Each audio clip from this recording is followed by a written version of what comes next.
Okay, so let me show you what I've been up to this week. I've kind of gone in two different directions. I'm always sorting through this stack of paintings, trying to figure out if anything's finished or close to being finished so I can work on that. And I've decided to pull out a bunch of my cat paintings and try to finish some of those up. And I'm still working on all of these collage elements using this table kind of like a puzzle table and just putting stuff together, see what I like, see what catches my eye.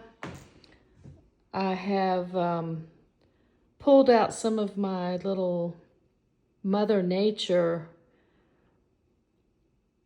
things that I did with paint and ink. I like that with the birds, and this went together. It's just a bunch of little dots I cut out, but I like that. So still just playing with all of this. I've also been continuing to try different things on the Gelli plate, or actually Gelli plates. I have 4 of them. I have 2 8x10s, a 5x7, and then a little one. This is the ring from a pack of ginger ale. I have a hard time throwing away anything because I'm always curious as to what kind of mark it would make. So I'm gonna see. I'm mixing up some green and off-white, and I'm just gonna roll that out and press into it to see what kind of mark that does make.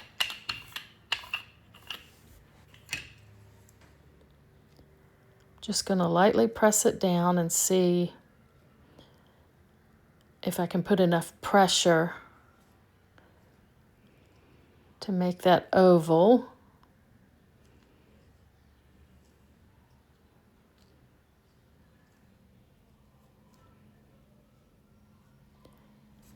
I need to reposition it over here and press down a little bit more. I can just keep doing that until I like what I have. But I do love the mark that it's making.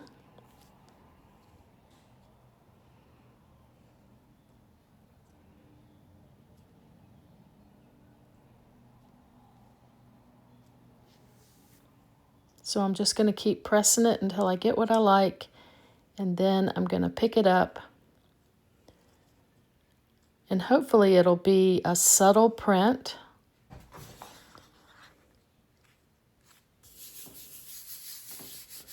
Just give that a really good rub.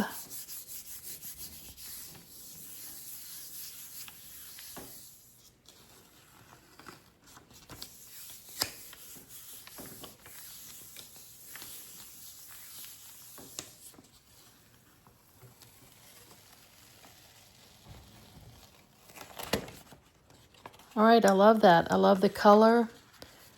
I love the print. I will definitely use that again. So here I took some floss and I put it on the plate and made a swirly pattern. But I really like ovals better than the chaos of that swirly pattern. I like this. So I took the floss and I tied it together and made these ovals. It's really strong when you knot it like this. I made a large, a medium, and a couple of smalls. And I'm gonna try to use the floss and see what kind of ovals I can get with it. So I think what I'm gonna do first is make a background sheet. And I'm just using some off-white, and I wanna pick up some of what's left on that Gelli plate. So I'm just rolling out the off-white. And another thing I made is I used a paper towel roll and just cut it into strips. And then I glued some of those together to make a large, medium, and small. And I'm just gonna press this in. I want a real subtle mark.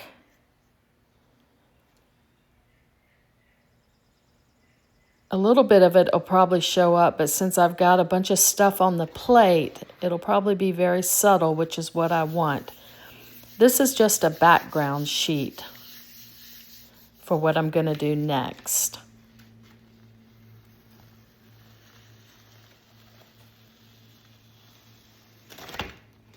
Yeah, so it picked up some of what was on the plate, and that'll be good for the next step. Okay, so I'm going to put some more green and off-white down.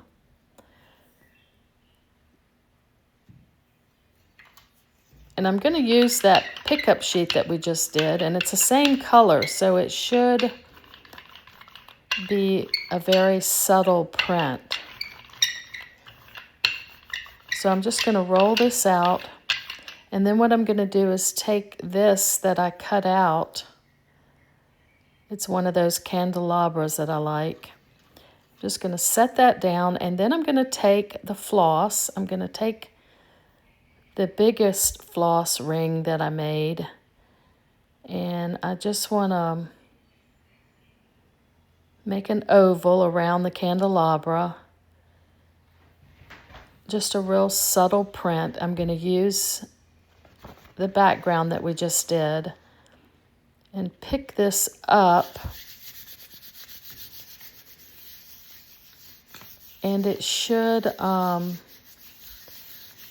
leave the candelabra, and hopefully I'll have the subtle ring around it made from the floss. So just using lots of different household items to try to get interesting effects. And yeah, I really like that. So here's the stack of books that I use to flatten things that I'm working on. So let's see what we have under here. Let's see here. What do we have? All right, these are some cat paintings that I have been working on. Still in process. Let's see what else. All right, I've done some more background sheets. Yeah, I like these. That one has a subtle print of a candelabra, it looks like. These are the Mother Natures that I like doing with ink. Let's see here. Oh yeah, this was cool. I did another one of these patterns and actually glued it onto a background sheet. I love that. That would be fun to use in one of my collages. There's another one of those prints that I pulled. And that looks like stenciling. Interesting. All right, let's see if there's anything else. Ooh, yeah. I did a whole page of birds. And these, I varied the blacks and grays. Let's see, and that's it. But I thought they turned out really cool. I like all the different shapes. I did a lot of different shapes, and again, the variations. So I think these would be cool to use in one of my sampler collages. Okay, so let's look at all of these cats that I've pulled out. None of these are finished, so they're just in various stages. And I wanted to show you this one first. This is one that I actually used the jelly plate, and I painted this cat on the jelly plate, and then I picked it up onto my 5x5, and I think that's turning out really cool. I love it right where it is. I'm not sure whether to do more on it. I think it needs more, but I love it so much that I'm having trouble doing more to it. So that's where I'm at on this one. And then my other question that I always struggle with is, how big do I want the cat? Like I like that size here. I've got these that are just a tiny bit smaller. Like I said, they all need more work, but do I love that size? And then they go down, I guess these are kind of similar to that size. I like that size. So I have an orange cat, and his name is Puddin'.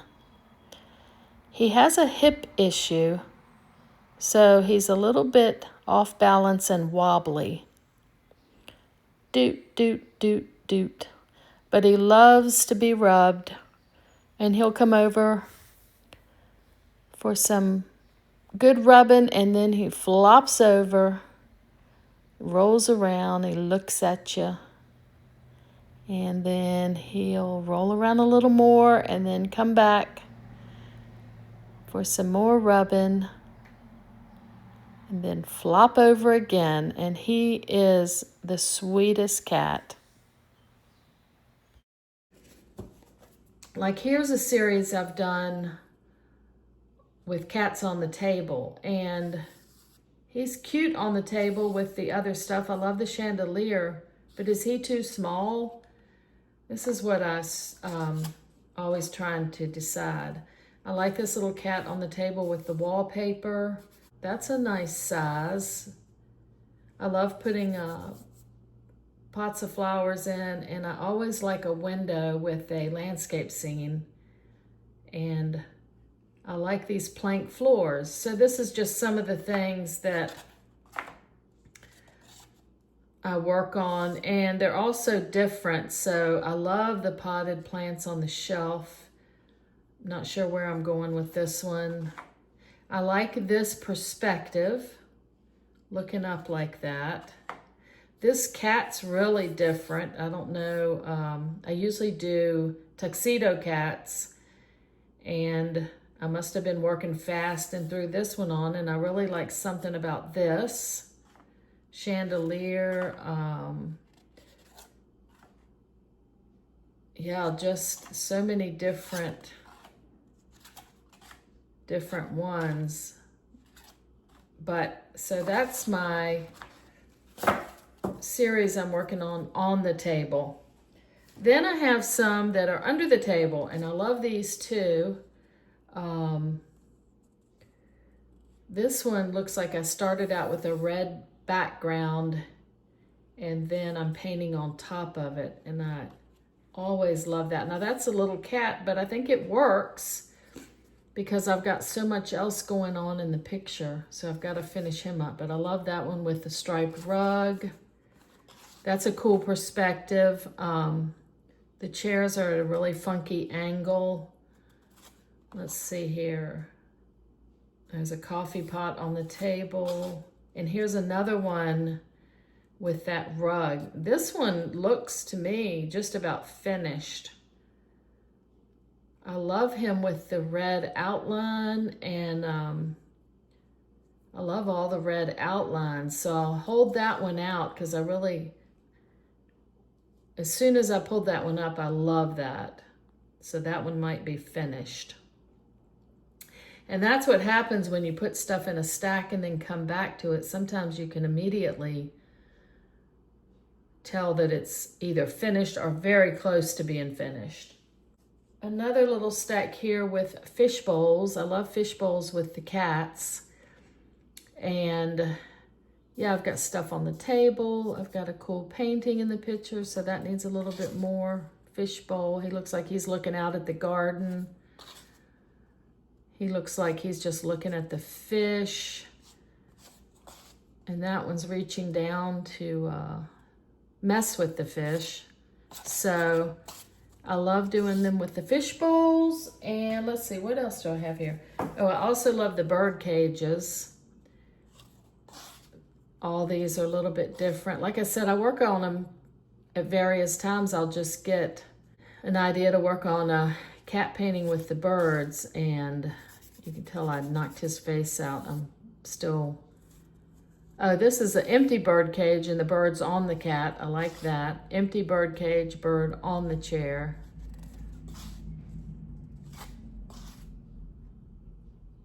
Different size cats. This one's got some collage. I can feel it. So that's my bird in the cage. And let's see what else. I've got a couple in the kitchen. I like those.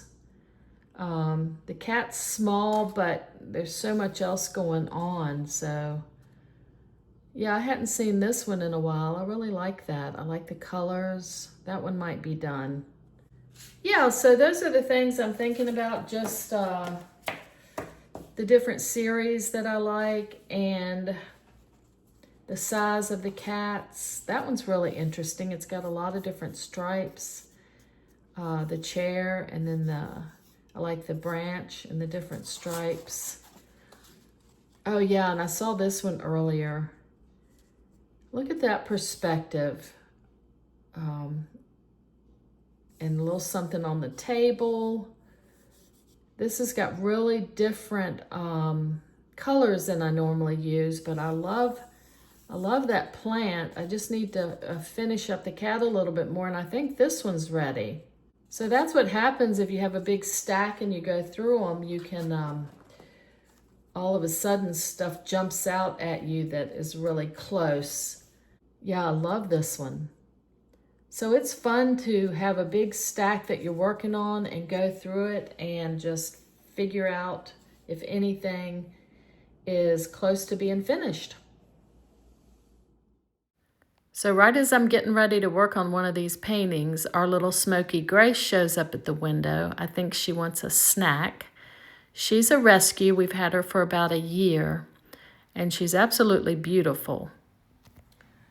So I pulled out these two again because I noticed that this one's almost finished. I'm gonna do just a few more things to this one. And this is the stage right before this. So you can see I'm building it to this point. I haven't put the wallpaper, and I may not, but I kind of work them in stages. And that made me remember that I had put something in my book, the Ideas, Stencils, and Patterns. And this was just a page that I did on ideas to start a painting. So this one, early in painting, just dry brush some black. I love doing that to start of a painting.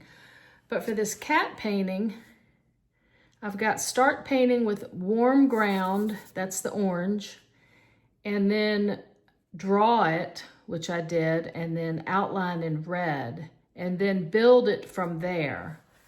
So I remember doing that, so you can kind of see the three stages. The beginning, and then I built it up some, and then I added more and more, and I just have to decide each time, you know, how far I want to go, how much I want to put in. But yeah, I'm loving this one, so I'm going to work on finishing this one up now. Okay, so I'm looking at this one. I want to finish it up. And I think what I want to do is make my whites whiter. So I want to add a little white to the background of the wallpaper. I like this white, and I think I'm going to make the vase, I'm going to knock the pink out and make that white. I want to put a little more white in where he's white, and I want to work on his face a little bit. I want to darken his body. I try not to get their faces too exact. I want it to read cat, but you know, this is just a loose, fun painting. So I think I'm going to make him a little darker. deciding on whether to make the table darker, but I kind of like that. So if I make him darker, he'll be more of the focal point. And I think I'm going to lighten this blue sky just a little bit. So those are kind of my ideas. So I think I'll start with my whites. I have a small brush and I'm going to get white. And I think I'm just going to I'm not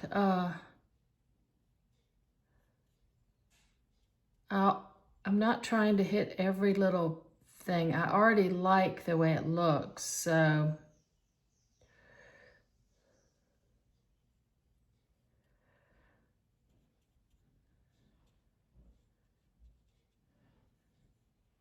when I look at it, nothing bothers me. If there was something that I didn't like right now, I could just cover it with the gesso, but I actually like everything, so I'm just kind of hitting around.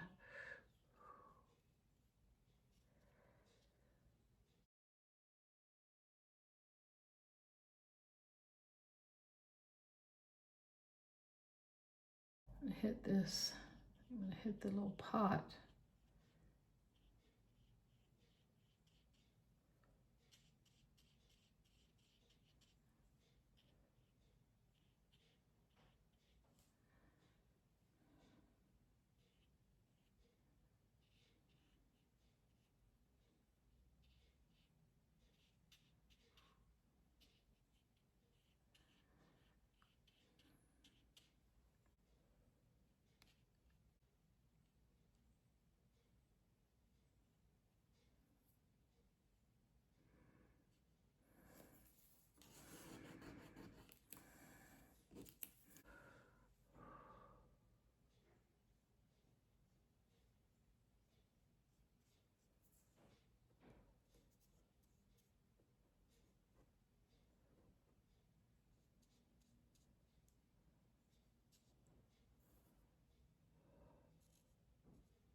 Okay, so I'm going to call this one done and I'm going to sign it and post it. I love the way it turned out. I did a little bit more to his face. Somehow the camera got turned off, but it was very little, but I'll go in a little closer so you can see his sweet little face. Yeah, I love this style of painting. So this is our third cat. Her name is Bebe, and she's a tortie. She's absolutely beautiful, and she's a really sweet girl. So now you can see why I love painting cats. We have Puddin', Smoky Grace, and Bebe. So this inspired me to do a quick painting, which ended up not being quick. I wanted to spend 15 minutes, and it took me 3 hours. I started with an orange ground, and I drew in everything with a pencil. And then I outlined it all in red.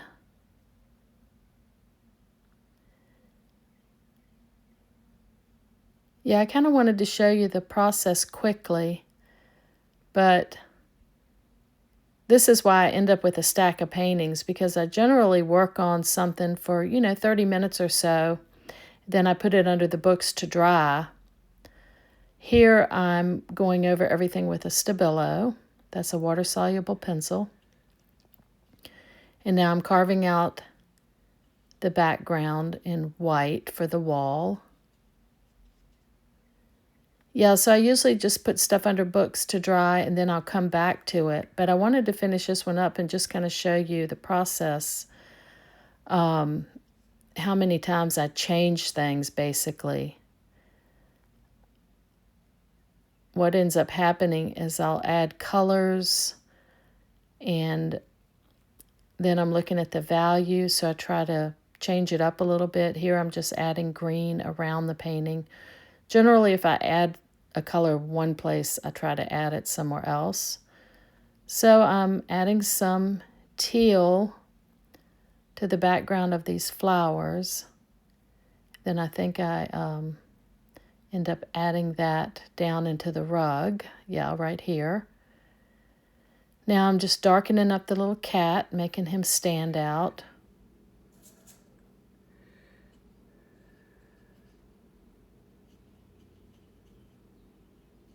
And then you'll start to see I keep changing things.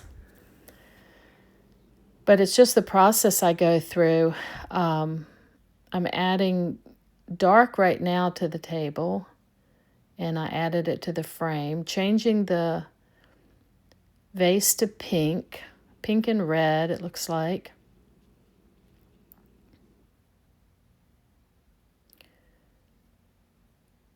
And then I add green on top of the red. And each time you add a color, it's just interesting. It leaves some of what's underneath and changes it a little bit. I added pink back, redid the cat, darkening the table. I just kind of go dark, light, dark, light. But this is the process that I use to build up a painting. And that's the cool thing. You can just add stuff in, take stuff out, change the color. I love the process of it. So I'm changing everything back to pink. And again, painting that pink on the green is interesting. Now I'm totally wiping out that flower. I decided it does not need that. I like the little teapot and picture just as it is. So now I'm making the table dark again to make the teapots and the little picture stand out, darkening up various places. Now I'm changing the teapot to teal. Let's try this color. And let's lighten the table. Just trying different things to see what I feel like works. Okay, now I'm lightening the table. Now I'm gonna go back to pink. Yeah, I just wanted to show you the process. It's not just a one and done, not just a draw it, paint it. For me, all these layers are interesting. Now, once in a while, it'll go together quickly, but sometimes this is what happens. I just end up working and I keep changing it. And like I said, generally, I would have stopped, put this under books, and then come back to it later, and that's exactly why I end up with that big stack. But this one I want to finish and just show you all the stages it goes through. Here I'm totally knocking out that plate on the left. Now I'm just totally knocking out the glasses and just finishing it up with some orange. So here's how it ended up, and I enjoyed showing you my layering process again. As you can see where I covered up the plate and the glasses, you can still see those under there, but it kind of looks like shadows. I just find it interesting every time you add a layer on top of another color. You just never know what you're going to get. But I enjoy the process, and I hope you enjoyed the video. It's been a busy week, and I really appreciate you watching.